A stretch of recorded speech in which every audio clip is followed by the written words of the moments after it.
एक बार एक बूढ़ी औरत को उसकी जिंदगी भर की अच्छाइयों के बदले फरिश्तों ने उसकी एक ख्वाहिश पूरी करने की मंजूरी दी। उस बूढ़ी औरत ने फरिश्तों से कहा कि मैं मरने से पहले एक बार स्वर्ग और नर्क दोनों की यात्रा करना चाहती हूँ। फरिश्तों ने उस औरत की ख्वाहिश पूरी करने का वचन दिया और उसे अगले ही क्षण एक बहुत बड़े भोजन कक्ष में ले जाया गया, जहाँ पर बहुत विशाल डाइनिंग टेबल थे। उन पर बहुत ज़्यादा स्वादिष्ट दिखने वाले भोजन रखे हुए थे और बहुत अच्छे अच्छे डिश भी रखी हुई थी। मगर उस टेबल के चारों तरफ बैठे लोग बहुत ज़्यादा मायूस, भूखे और दुखी लग रहे थे। उस औरत ने देखा कि उन सभी लोगों के हाथों पर कोहनी तक लंबी लंबी चम्मच बंधी हुई है।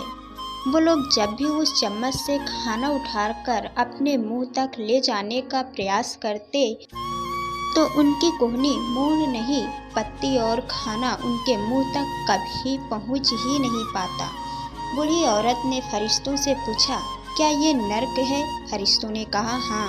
औरत ने तुरंत कहा, मुझे यहाँ से दूर ले चलो, और अगले ही क्षण उस बूढ़ी औरत को एक भोजन कक्ष में लाया गया। उसी भोजन कक्ष में जहाँ पर बड़े बड़े डाइनिंग टेबल थे, बहुत स्वादिष्ट दिखने वाला भोजन और अच्छे अच्छे डिश टेबल पर सजाई गई थी।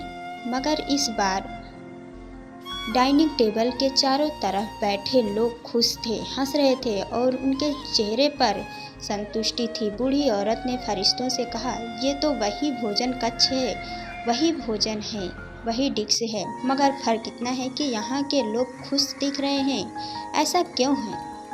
क्या इन लोगों के कोहनी से चम्मच नहीं बंधी है क्या? फरिश्तों ने उस औरत से कहा, ध्यान से देखो, इन लोगों के हाथों से भी कोहनियों का तक चम्मच बंधी हुई है।